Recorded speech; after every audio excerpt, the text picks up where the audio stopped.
के बाद पुण्य कर्म चर्चा हो रही है। उसमें पुण्य में विशिष्ट से विशिष्ट कहा जाता है श्रमण को आगाम। यह सुपात प्रदान की परिभाषा में सम्मिलित होता है। सुपात का अर्थ होता है जो वस्तुतः प्राप्त सुपात्र को दिया हुआ दान, यह उत्तराधिकार फल दे सकता है। सामान्यतः कहा जाता है यदि कोई ऐसा व्यक्ति है कि जिसको दान दिया गया और उसने यदि शराब पी करके, सिगरेट पी करके या और कोई पापाचरण किया है तो इस प्रकार के दान को सुपात्र दान में सम्मिलित नहीं किया। प्रथम का तो हमारा लक्ष्य तो यह है कि वह भूखा है, किसी नाम से वह मांग रहा है, रोटी चाहिए, परंतु आपने उसको रोटी के स्थान पर यदि पैसा दिया है और वह उसका ऐसे दुरुपयोग भी कर सकता है, यह देने वाले के भावों पर निर्भर करता है। दुरुपयोग करने वाला यहाँ आत्मा का कर्म का आश्रय और निर्जरा यह स्वयं के भावों पर निर्भर करता है। यह नहीं है कि यदि आपने जान रखा है कि वस्तुतः वह इस प्रकार से शराब आदि पीनेगा तो देने से रुक जाए। क्यों? क्योंकि सुपात्र दान की महत्ता हुई है और सुपात्र दान में व्याख्या प्रज्ञप्ति सूत्र में भी है एक साथ एक इस प्रकार का व्याख्या प्रज्ञप्ति सूत्र में आया है। तथा रूप श्रवण महान को विपुल अशन पान स्वाधीन से प्रतिलाभित करता हुआ श्रवणोपासक उन्हें समाधि उपजाता है और जो समाधि उन तथा रूप श्रवण महान को प्राप्त है वह श्रवणोपासक उसी समाधि को प्राप्त होता है। प्रथमतः परिभाषा दी हुई है कैसा होना चाहिए और वस्तुतः हमारे यहाँ विपाक सूत्र में दो भाग किए जाते हैं, एक दुख विपाक और दूसरा सुख विपाक। पहले उसमें दुख विपाक में वर्णन मिलते हैं कि किस प्रकार से कैसे अन्याय अनिति अत्याचार करता है, मद्य मांस का सेवन करता है, 5 इंद्रिय के जीवों की घात करवाता है। ऐसे कई उदाहरण देकर के सिद्ध किया कि ऐसे व्यक्ति सीधे 7वीं नार की, वहां से 3 पंचेंद्रीय, फिर 6ठी नार की, फिर 3 पंचेंद्रीय, फिर 5वीं नार की और ऐसे करते करते अनंत भवों तक वह दुखी हो जाता है, जन्म के दुख से दुखी होता है। दुख विपाक सामान्यतः कहते पढ़ा नहीं जाता, अनिष्ट हो जाता है। भगवान के आगम पढ़ने से अनिष्ट हो जाता है, ये परंपरा कहां से आ गई, ये फांसी आपने कैसे पाल लिया है? वह पढ़ना इसलिए चाहिए कि वस्तुतः मुझे सावधान होना है कि इस प्रकार के कुकर्म करने से ऐसे नारकी में जाना पड़ता है। एक पर स्वयं भी सावधान रहे और अन्य को भी यदि बोध दे सके तो उन्हें भी सावधान करें कि किस प्रकार के कार्य से अनंत जन्म मरण नारकी का दुख उठाना। एक उसमें वाला सुख विपाक भाग भी है और उसमें सुपात्र दान की महत्ता। सुबह कुमार आदि 10 का वर्णन है और उन्होंने सुपात्र दान दिया, उसके कारण से उल्लेख है भाव परीक्षा करिए। भाव परीक्षा अर्थ होता है कि अब उसको अधिक भाव नहीं करना। अधिक भाव का अर्थ होता है अर्ध उद्गल परावर्तन से अधिक, उसे अधिक कहा जाता है। क्यों? क्योंकि हमें जन्म मरण करते हुए कितने उद्गल परावर्तन हो गए कि अनंत उद्गल परावर्तन हो गए। उसकी अपेक्षा यदि अब यह अंतिम उद्गल परावर्तन है तो सीमित होगी, उसमें भी अधिक भाव नहीं करने पड़ेंगे। इसका अर्थ हुआ हो सकता है तीसरे भाव में, 7-8 भाव में, 15वें भाव में तो मोक्ष चलाई जाए, उसको कहते हैं भाव परित करिए। भाव परित करने का अर्थ क्या यह भी लिया जाए कि उसे सम्यक हो गई। कहीं उल्लेख मिलता है कि सम्यक हो ना भी हो, क्योंकि इस प्रकार के शुभ प्रशस्त से प्रशस्त शुभ उसके कारण से ऐसे मनुष्य भाव का बंद करता है कि जिसमें केवल प्रकट वाणी सुनकर के सर्व से संयम लेकर के मोक्षगामी हो सकता है। ऐसा भी अर्थ है कि यदि भाव परित कर लिए तो सम्यक के बिना भाव परित नहीं होगा। कुछ ऐसे आचार्य भी हुए जिन्होंने यह प्रमाणित किया है कि भाव परित करने का अर्थ होता है अब उसे सम्यक भी प्राप्त हुई। क्यों? क्योंकि दान किसको किया है? वह तथारूप श्रवण महान को अशन पान आदि कारणों से प्रतिलाभित करता है। तथारूप से क्या? तथारूप ने जैसा तीर्थंकर परमात्मा ने श्रवण और महान का स्वरूप फरमाया है उसे कहेंगे तथारूप। श्रवण यानी जो श्रम करता है, श्रम तो आप भी बहुत करते हैं, प्रातः काल से संध्या तक, संध्या से प्रातः काल तक, पता नहीं कितना शारीरिक परिश्रम, मानसिक परिश्रम, कितना थकान। ऐसा परिश्रम करने वाले उसके कोई महत्व नहीं है। परिश्रम को, श्रम को किसमें कि आत्मा में श्रम किसका आता है कि जिससे वह आत्मा परिष्कृत हो जाए, शुद्ध हो जाए, सर्व विकारों से रहित हो जाए। इस प्रकार का श्रम करने वाले को कहा जाता है श्रवण। दूसरा शब्द आता है इसमें एक महान। जिस समय भगवान महावीर का काल था उस समय यज्ञ हवन की प्रथा की आपने बहुत सुना है। और उस समय भगवान महावीर ने जिस समय केवल ज्ञान, केवल दर्शन प्राप्त कर लिया तो सबसे पहले ऐसा कहा जाता है उन्हें बोध देने का अवसर आया। तब तुम्हारे क्यों हिंसा करते हो, इनका हनन मत करो, अपने सुख के लिए दूसरे जीवों को दुखी कर रहे हो। यज्ञ में यज्ञ देवता को प्रसन्न करने के लिए मां हणो, हनन मत करो। इस प्रकार से हनन मत करो में मां हणो शब्द आया है प्राकृत का। उस पर से भगवान महावीर को महामोहन ऐसा कहा जाता था, महाश्रवण ऐसा कहा जाता था। और उस अपेक्षा से उन्हीं की आज्ञा में रह करके ज्ञान दर्शन चारित्र रूप रत्नत्रय धर्म की आराधना करने वाले ये भी श्रवण या महान कहलाते। बहुत सारे शब्द इसमें, यहाँ अभी कुल मिलाकर के 2 शब्द आए हैं, तथा रूप श्रवण और महान। तो तथा रूप से क्या अर्थ है? तथा रूप में जैसा तीर्थंकर परमात्मा ने स्वरूप फरमाया है और उसके लिए भिन्न भिन्न आत्मों में बहुत सारी आवश्यकताएं, ऐसा होना चाहिए श्रवण, इसके लिए वर्णन मिलते हैं। वह घर बार परिवार का, 5 इंद्रियों का, भोगों का पूर्णतः त्यागी होता है। 3 कर्म 3 योग से हिंसा, झूठ, चोरी, मैथुन, परिग्रह, इन 5 पापों का पूर्णतः परित्याग करता है। 5 महाव्रत ग्रहण करता है।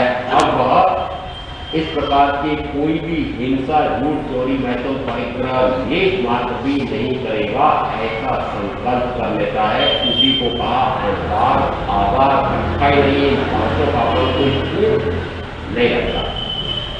ये 5 महाव्रत निरतिचार वाले, इन 5 महाव्रतों की सहायता के लिए 5 समितियां आई हैं। उन समितियों को पूरी सावधानी से पालन करता है।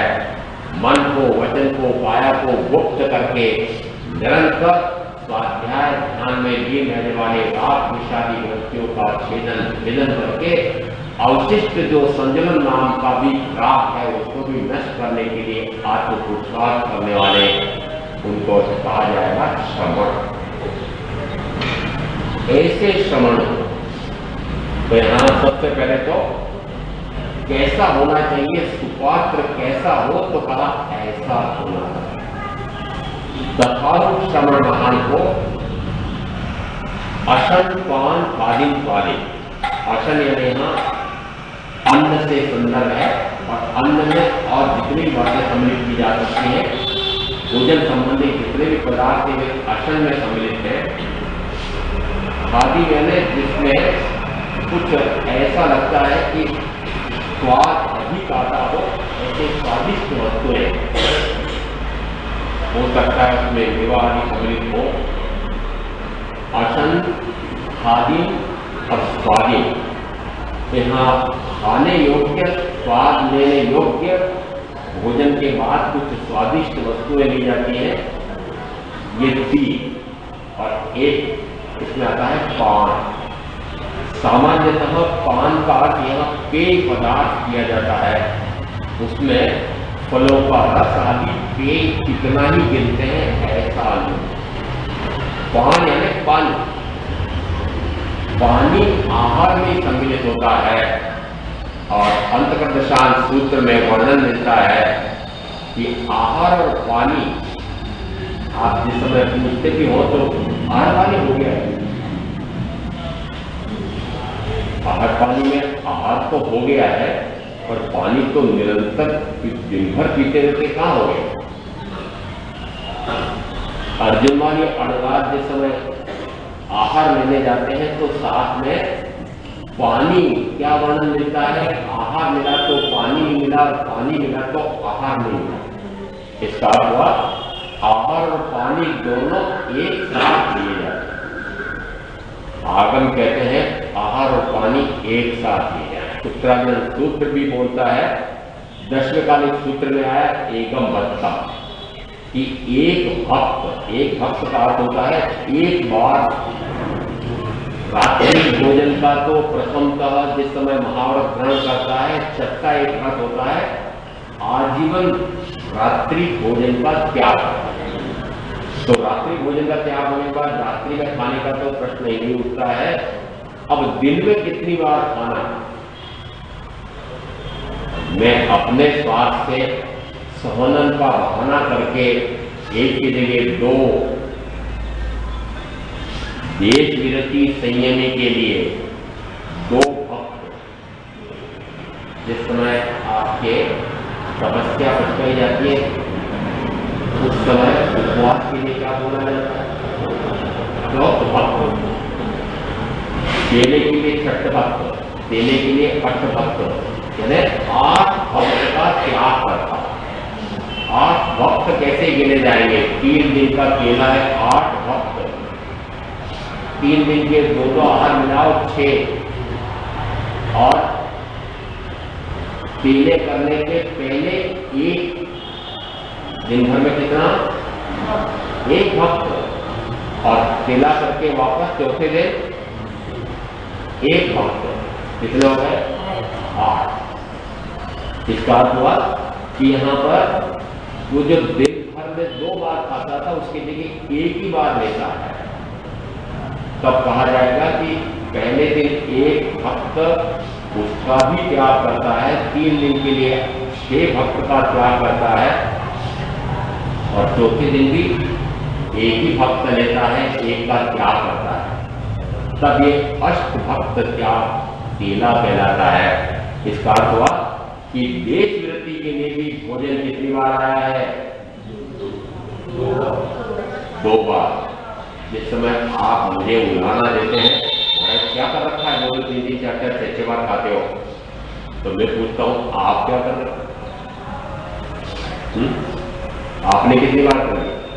गिनती है? गिनती है क्या? गिनती नहीं है।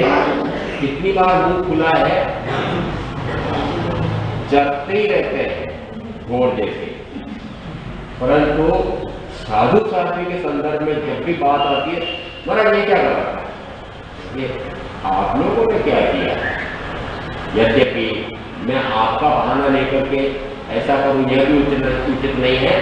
यह तो निश्चित है कि एक ही बार आहार लिया जाए और आहार के साथ ही पानी लिया जाए, ऐसा हमारे आगंतुक बोलते हैं। यह अलग बात है कि सहनन के नाम से मैंने एक की जगह 2 कर लिए और आगे कितने कर लिए कितने ये मुझे नहीं कहना। क्यों? किसी का डिग्री में चला जाता है। परंतु जिस समय ऐसा आहार और पानी दोनों, तो आसन पान खादिम स्वादिम, यहाँ पान का अर्थ मात्र ये ठंडे गर्म पेय ये अर्थ नहीं है, पान यानी पानी से है। तो यहाँ आसन पान खादिम स्वादिम इनसे प्रतिलाभित करता हुआ श्रमणोपासक, प्रतिलाभित यानी यहाँ वह आहार का लाभ दे रहा है ऐसा नहीं है, वह आहार देकर के प्रतिलाभ यानी स्वयं लाभ ले रहा है। क्या लाभ ले रहा है? तो कहते हैं जो समाधि उन संयमी को प्राप्त है, आहार दान करके वह समाधि स्वयं श्रमणोपासक भी प्राप्त है। समाधि किसे कहते हैं? तो विलोम को समझने से सही बात समझ में आ सकती है। आदि व्याधि उपाधि, आदि जो शारीरिक क्लेश होता है, तनाव होते हैं, परेशानी, चिंता, दुख, ये सारे जितने हैं ये आपके आदि में आते हैं। जितने जितने आपने मानसिक तनाव पाल रखे हैं वो सारे आदि, और उन्हीं मानसिक तनावों से मन में तरह तरह के विकारों से फिर तन में रोग आते हैं, उसको नाम दिया व्याधि, आदि व्याधि। और ये आदि का मूल कारण है उपाधि। आदि यानी जो मानसिक क्लेश, तनाव, परेशानी, कष्ट, ये सारे किसके कारण से है? तो क्या आपने पद ले रखा है, कोई गृह स्वामी है, कोई गृह स्वामी है, कोई पति का पद ले रखा है, किसी ने पत्नी का पद ले रखा है, माँ का ले रखा है, तो जाने कौन कौन से बड़े बड़े उच्च अधिकारी, धनपति, उद्योगपति, पता नहीं क्या किस किस के पति, किस किस के स्वामी बने बैठे हुए हैं। ये जो स्वामित्व कर रखा है, ये स्वामित्व कहलाता है उपाधि। मात्रा की मात्रा तो आपके यहाँ समाप्त हो गई, हिंदी पढ़ना जानते ही हिंदी, परंतु उपाधि में और उपाधि में एक मात्रा का अंतर है और अर्थ बदल जाता है। उपाधि में तो अभी सारे आपके पद, प्रतिष्ठा, परंतु उपाधि यानी संयमी साधक जिस समय अपनी संयम साधना के लिए कुछ वस्त्र पात्रादियों को आवश्यक समझता है, उसको नाम दिया उपाधि। तो आदि व्याधि उपधि उपाधि, अरे उपाधि तो दुखदायी है ही, उपाधि आपके आगे पीछे जिस समय बोले जय जयकार लगाए उस समय आगे पीछे क्या लगा? मंत्री जी आगे पीछे क्या लगा? जयकारा लगाए उस समय हम आगे पीछे क्या लगाए? कभी कभी मुझे पूछते हैं महाराज आप कुछ होंगे ना, प्रवर्तक उपप्रवर्तक कुछ लोग कुछ तो होंगे, संतोष नहीं होता है। मैंने कहा पंच परमेश की एक शब्द आपने सुना है, 5 परम इष्ट होते हैं और इन 5 परम इष्ट के लिए आप ये भी कहते हैं कि परम वंदनीय होते हैं, प्रतिपल स्मरणीय होते हैं, प्रतिपल वंदनीय होते हैं। प्रतिपल किनका स्मरण किया जाए? आठों प्रहर किनका स्मरण करें? इन पंच परमेश की। और पंच परमेश की में 5वां पद किसका है? गुरु। और मैं उस 5वें पद पे हूं ऐसा कह सकता, इससे बड़ा पद और कौन सा चाहिए? और उसके साथ आगे और आचारण सूत्र में 8-6 प्रथम सूत्र में 8-6 में कहा अरे बहुत सिद्ध पद अपद रूप है। सिद्ध कैसे है? अपद रूप है। तो साधना कौन सी करनी है? पद से अपद की साधना करनी है। परंतु आजकल एक भी साधु या साध्वी ऐसा नहीं होगा कि जिसके पीछे पूछे मूछे ना लगी हो, या तो आगे कुछ लगा होगा या पीछे कुछ लगा होगा। आगे विशेष तौर से या आगे पता नहीं कौन कौन सी उपाधियां, अरे मुनि पद इससे अधिक उपाधि और क्या चाहिए, इससे बड़ा पद और क्या चाहिए, परंतु पता नहीं क्या क्या और लगाते हैं। यहाँ आदि व्याधि उपाधि इनसे बड़े जो होता है वह समाधि है। इस समय कोई आदि नहीं, कोई व्याधि नहीं, कोई उपाधि नहीं, कोई उपाधि नहीं, कोई जंजाल नहीं। उस समय आत्मिक आनंद, आत्मिक शांति, आत्मा का अपूर्व आस्वाद आता है, वह कहलाती है समाधि। तो साधु साध्वी कैसे रहते हैं? समाधि। और यदि शुभ कामना भी करें तो कौन सी करें कि आपको समाधि प्राप्त हो।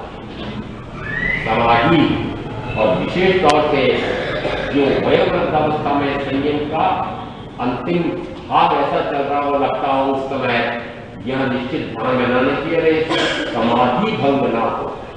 शरीर वृद्ध हो गया है, रोगी हो रहा है, उस समय समाधि भंग ना हो जाए, उससे वह घबरा न जाए, लेश मात्र के आत्म में न चला जाए, उसको कहते हैं समाधि। तो संयमी साधु साध्वी तो निरंतर समाधि में ही रहते हैं, परंतु फिर भी हमारे यहाँ आया है कि यदि अशनपान खादिन स्वाधीन से वह समोपासक प्रतिलाभित करता है तो उन्हें समाधि उठ जाता है। समाधि है थोड़ी बहुत उनको ऐसी असमाधि हो सकती है। कौन सी हो सकती है कि आहार संयम साधना के लिए भगवान महावीर की 6 कारणों से आज्ञा है कि आहार ले, आज्ञा है। और यदि आहार न मिले, पर्याप्त न मिले, सरस न मिले, नीरस मिले, रूखा सूखा मिले, उस समय आगमों में स्पष्ट आया है अनुद्विग्न बिना किसी खेद खिन्नता के वापस लौट जा और यह मान ले हे संयमी कि आज सहज ही अनशन तप हो गया है। यदि कम मिला तो मान ले कि आज सहज ही सुमोदरी का तप हो गया है। नीरस आहार मिला है तो मान ले कि आज व्रत परित्याग का अनायास बहुत अच्छा तप हो गया है। और न मिले तो भिक्षाचर्य तो करके आया है।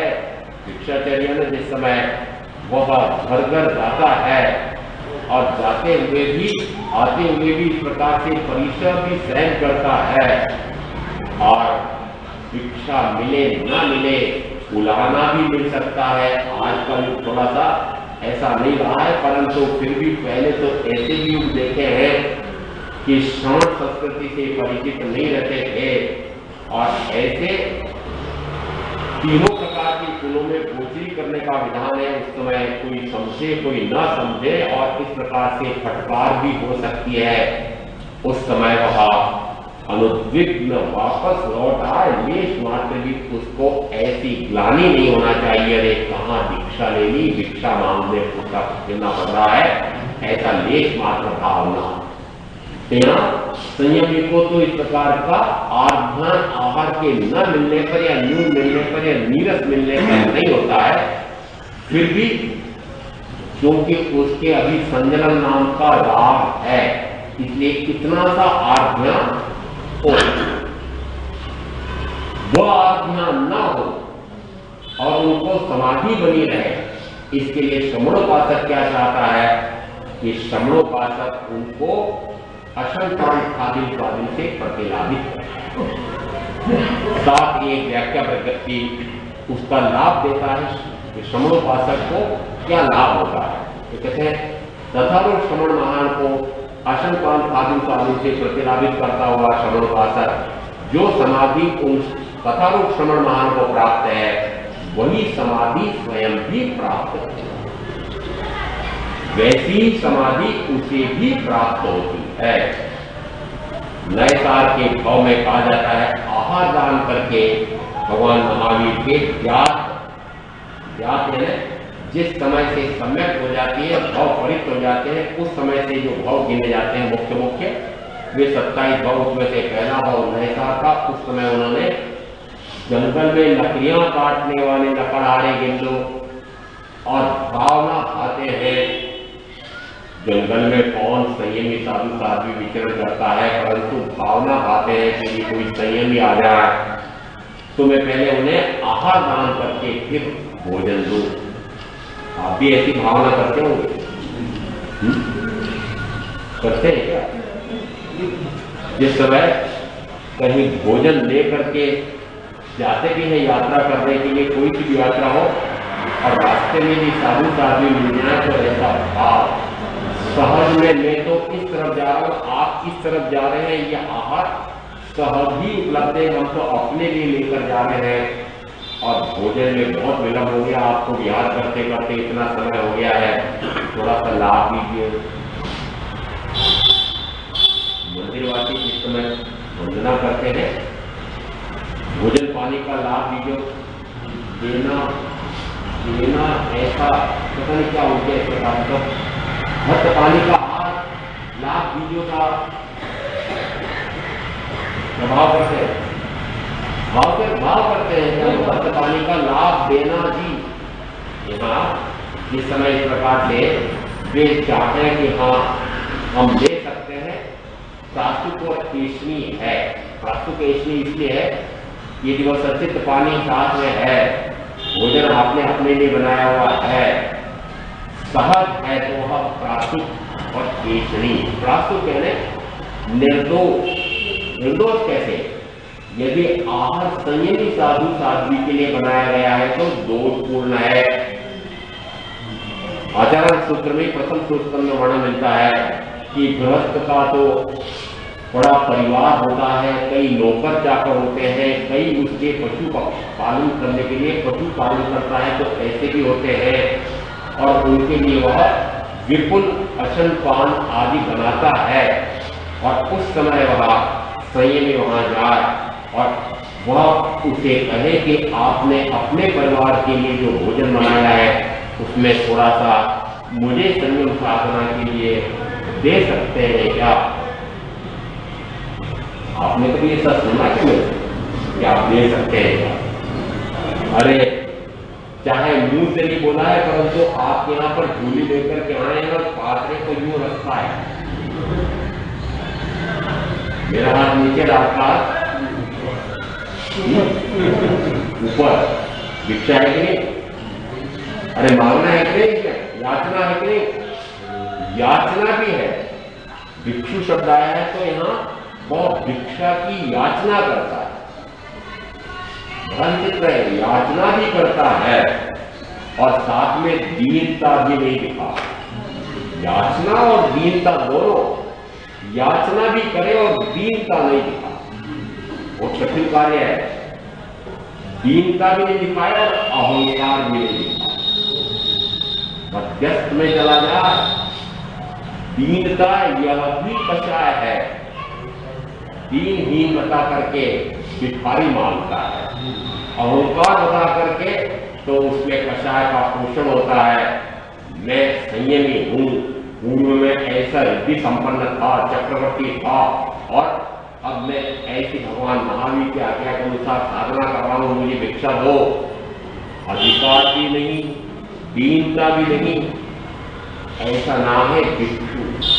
तो जिस समय इस प्रकार से वह प्रास्तुत यानी जो उस गृहस्थ के लिए बनाया हुआ है, 52 प्रकार के अनाचीर्ण आए हैं।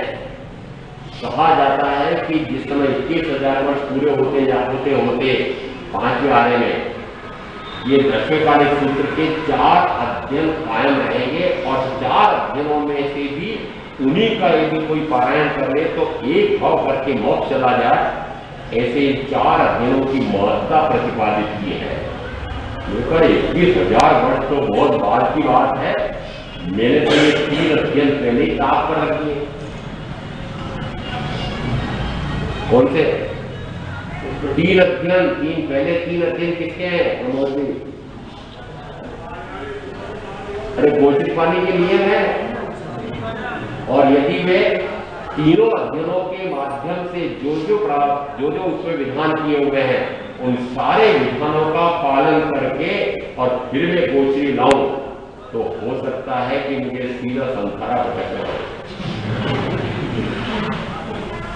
कौन से नियम? इसलिए मैंने कहा कि 21,000 वर्ष के बाद ये सब 3-4 अध्याय सुरक्षित रहेंगे? कहाँ सुरक्षित रहेंगे? 3 अध्याय तो मेरे पहले निकाल के रख दिए, फाड़ के बैठ गए।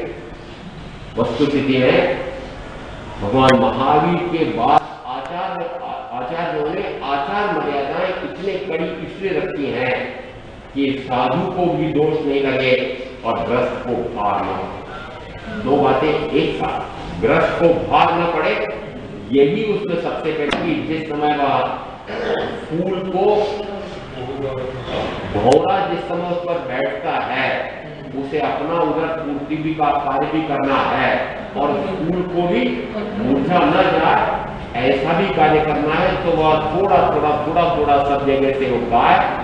और गधे के चरने में अंतर है, गधा जितना चढ़ता है उस समय सारा का सारा एक साथ खाता है, और गाय थोड़ा यहाँ से थोड़ा वो भी ऊपर से, जिससे कि उस घास में वापस वृद्धि होती रहे, इस प्रकार से लेती है। ऐसा संयमी साधु साध्वी के लिए विधान किया गया है। परंतु आज की पद्धतियां इतनी परिवर्तित हो गई हैं कि अब भी नियम कोई पालते हैं तो मुझे तो लगता है कि मात्र मुंह से बोलते हैं, पाल तो सकते हैं। मैं उसको कानून की अपेक्षा से कहता हूं कि यदि कोई ऐसा वाहन वाला कि सरकार के सारे एक मोटर वाहन अधिनियम 1939 है, यदि वो सारे नियमों का पालन करके यदि सड़क पर ना वाहन उतारे, तब भी कोई न कोई कमी तो उसमें वो पुलिस वाला निकाल ही देगा। तो पुलिस वाले का क्या है, सारे नियमों का पालन करते हुए आहार लेने जाऊं, तब भी आप कोई न कोई कमी तो निकाल करके रखी दोगे। महाराज जी दोष आपको लगा है, इसलिए निर्दोष भिक्षाचरी बड़ा कठिन काम हो गया है। फिर भी विधान क्या है इसको भी हमें समझना है। इसका अर्थ ये नहीं कि मुझे दोषपूर्ण आहार लेना है। यहाँ निर्दोष किसे कहा जाता है कि आहार उस गृहस्थ ने अपने परिवार के लिए बनाया है, उसमें से थोड़ा, यहाँ उच्च करके शब्द आया है खाना सूत्र में कि कई घरों से थोड़ा आहार लेकर के ऐसी भिक्षाचरी का विधान। तो एक शब्द आया परास्तुक, दूसरा आया एषणी है, एषणा समिति है। उस एषणा समिति में जो बुनियादी दोष है उसमें एक तो उद्गम के दोष, यानी जिस समय भोजन बनाया जाता है, बनाते समय बनाने वाला भी दोष लगा सकता है। अपने यहाँ चौमासा किया हुआ महाराज ने इतने संत हैं, उनको आहार कहाँ से मिलेगा? एक मुट्ठी आटा, दाल और डाल दो, दोष हो गया। बेचनी नहीं रहा, उद्गम का दोष हो गया। क्यों? क्योंकि लक्ष्य आपने क्या रख लिया? लक्ष्य रख लिया कि महाराज की गोचरी भी हो जाएगी। मुझे ऐसे कहने वाले मिलकर कहने वाले भी मिलते हैं, महाराज हम तो पति पत्नी 2 हैं और कुल मिलाकर दिन भर में हमको आधा लीटर दूध लगता है, और अब यदि इतने साधु हमारे छोटे से गांव में आ गए हैं तो मुझे निश्चित रूप से 2 लीटर दूध लेना पड़ रहा है। अब जिस समय वो दूध बेला रहा हो, उस समय यदि बहुत बात मुझे कहे तो क्या करना? खाली मात्रा लेके आ जाओ, नहीं लेना। बड़ा आसान है बोलना नहीं लेना, परंतु सर्वत्र इस प्रकार की परिस्थितियां बन गई हैं कि यहाँ इस प्रकार के आहार बनते ही नहीं है। आपकी भोजन की पद्धति बदल गई, आपका समय बदल गया, और प्रकृति आहार की सारी बदल गई है। प्रकृति आहार की प्रकृति यह सारी बदल गई है। एक इसमें मोक्ष मार्ग प्रवचन वाले में एक छोटी सी पुस्तिका और परिशिष्ट 2 के नाम से है, वह और आपको मिली होगी। उसमें मुझे कहा कि आपने 4 विगय और नमक का त्याग कर रखा है, उस कारण से आपका आहार जो है वह आधा कर्मी हो जाता है। सूत्र में भी है, आचरण सूत्र में है, 4 आगमों में उल्लेख है कि आधा कर्मी आहार लेने वाले संयमी साधु साध्वी को नरक में और भटकना पड़ता है। तो सीधा मुझे कहा कि आपका आहार तो आधा कर्मी है, तो जब किसी विशिष्ट साधक ने मुझे पूछ लिया तो मैंने उसका उत्तर दिया है। आपको विशेष पूछी हो तो वो उत्तर अंत में है उस पुस्तिका, वो उत्तर पढ़ लेना। बड़ा अजीब है आपके साथ। वस्तु स्थिति में एक रोटी लिपटी हुई मिलती है कपड़े में समेट करके, क्यों? तो एक रोटी से दूसरी रोटी यदि आप बना लेंगे तो वो ठंडी हो जाएगी पाएगा। और ये पता है बहनों को कि महाराज एक से दूसरी रोटी, एक घर से दो रोटी लेते नहीं, एक ही रोटी लेते हैं, दो क्यों? और ऐसे भी अवसर आए हैं मेरे को कि एक छोटा चम्मच पूरी, एक चम्मच सब्जी बनी है और फिर बनाने के लिए एक वो चाय का भी सबसे छोटा चम्मच होता है, वो एक चम्मच लिया और एक तो स्वयं, फिर हाँ आप भी हाथ लगाओ तो पति को कहेगी, फिर बेटे को कहेगी, बेटी को भी मैं फट से पार्टी बंद करके रवाना। एक चम्मच तो कुल सब्जी है और उसमें भी फिर कितने लोगों ने हाथ लगाया है। अब ये आपके यहाँ ऐसा, मैंने यहाँ के उदाहरण मत समझना हो, दूसरे उदाहरण देता हूँ उसे देखिए। और सूत्रों में आया हुआ है विपुल अशन पान साधन साधन से प्रतिलाभित किया। शब्द क्या आया आगे? विपुल। विपुल का क्या अर्थ होता है? ढेर सारा, विपुल। और अब मैंने जो उदाहरण दिया आप समझने ना दे, आपकी बात नहीं, पर तुम्हें मात्र समझाने के लिए कुछ उदाहरण इसलिए दे देता हूं कि आगम क्या कहता है और आप क्या करते हैं। वस्तु स्थिति में ये सारी पद्धतियां जिस प्रकार से बदल गई, इस कारण से योजना समिति के सारे 42 के 42 दोष डाल करके आहार लाना ऐसा लगता है कठिन, तो बहुत असंभव तो मैं नहीं कहता, पर अत्यंत कठिन हो गया है। ऐसा ये उल्लेख आगमों में इस प्रकार से आ गया, एक 3-3 व्याख्या प्रकृति सूत्र और इसी प्रकार 3-3 समान सूत्र में वर्णन मिलता है। यदि कोई गृहस्थ उसे अप्रासुक और अनेक्षणीय आहार बहराता है, किंचित वह हिंसा का पाप करके और झूठ लगा करके वह आहार देता है, तो पढ़ा उसमें कि वह अल्प आयु का बंद करता है। अल्पायु का बंद करता है कौन? जैसे अप्रासुक और अनेक्षणीय, ये शब्द दोनों समझा है। अप्रासुक और अनेक्षणीय आहार बहराता है तो वह इस प्रकार से अल्पायु का बंद करता है।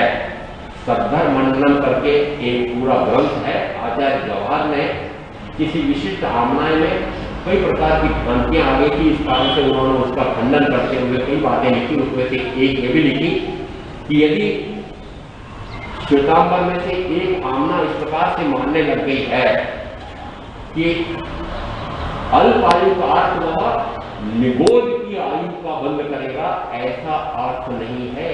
क्षुल्लक भाव ग्रहण या निगोद की आयु का बंद करेगा, ऐसा अर्थ नहीं लिया जाए।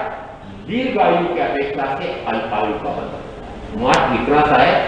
यदि वह प्रासुक और ईश्वरीय आहार ग्रहण करता है तो कहा वह दीर्घायु का बंद करता है, और यदि वह किंचित पाप यानी हिंसा का, असत्य का किंचित पाप करता है।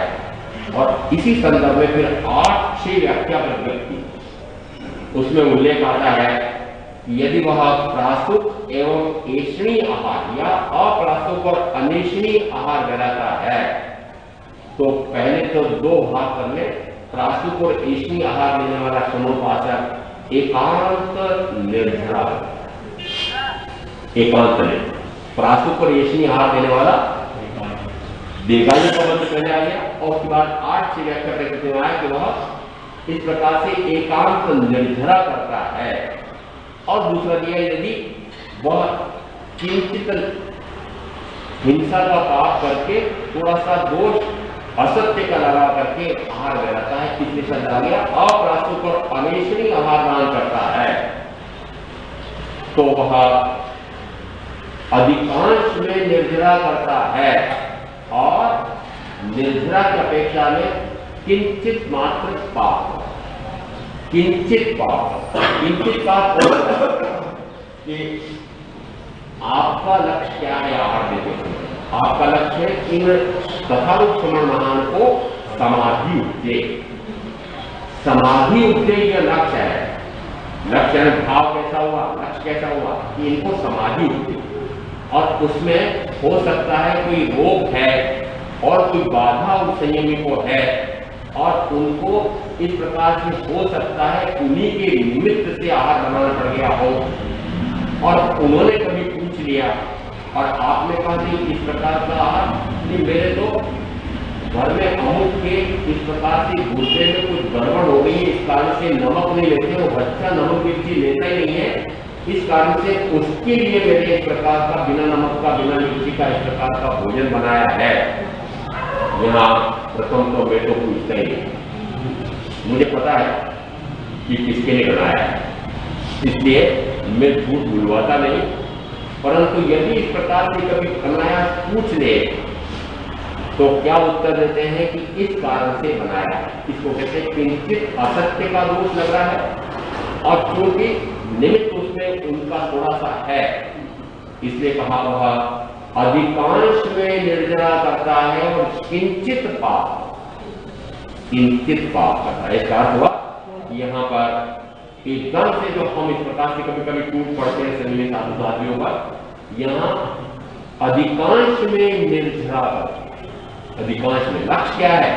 लक्ष्य है कि उन तथारूप श्रवणोपासक को समाधि उपजे, ऐसा लक्ष्य। यहाँ आहार के संदर्भ में बहुत सारे विषय आया हुआ आगे। यहाँ जिस समय आप इस प्रकार का आहार दान करते हैं उस समय लक्ष्य ये रहना चाहिए कि प्रासुक और एष्मी आती है, परंतु उसके लिए आपको अपनी पद्धति बहुत अधिक बदलनी पड़ेगी, समय बदलना पड़ेंगे।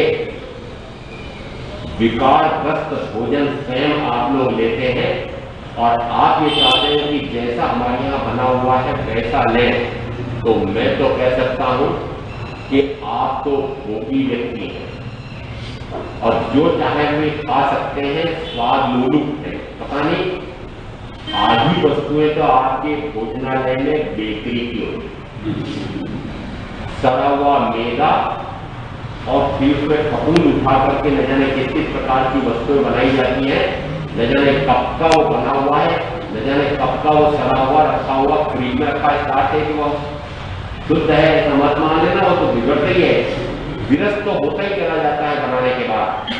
आधी वस्तुएं तो उस प्रकार की, आधी वस्तुएं और हलवाई और किसी व्यक्ति की, और आज के आगे ये फास्ट फूड के नाम से जो आप बाजार से खरीद के भोजन ला रहे हैं, ये सारे विकारी भोजन है। और आप चाहे इस प्रकार का विकार का भोजन करके विकारग्रस्त होते हो तो हो, रोगी होना चाहे तो हो, मुझे उससे कोई लेना देना नहीं है, परंतु आप कहेंगे वाला हमारे यहाँ जैसा मिलता है वैसा लो, तो हम हैं साधक, और साधक अपना आहार उसी प्रकार का लेगा जिससे उसकी आत्म साधना में बाधा नहीं, सहायता मिले। इसलिए उसे सुपाच्य, संतुलित, परिमित, सीमित इस प्रकार का जो आहार वास्तव में आत्म साधना के लिए आवश्यक है, उसी प्रकार का आहार लेगा। आप उसमें सहयोग देना चाहें तो दे, ना देना चाहें तो। ये आहार दान संबंधी थोड़ी सी बात है, अभी विषय और है। ऐसा जिस समय आप लोग ध्यान रखें, टीका टिप्पणी करते समय भी ध्यान रखें, और प्रथमतः स्वयं सावधान रहे तो बहुत सारे दोष आपकी भी चल जाते हैं, संयमी भी चल।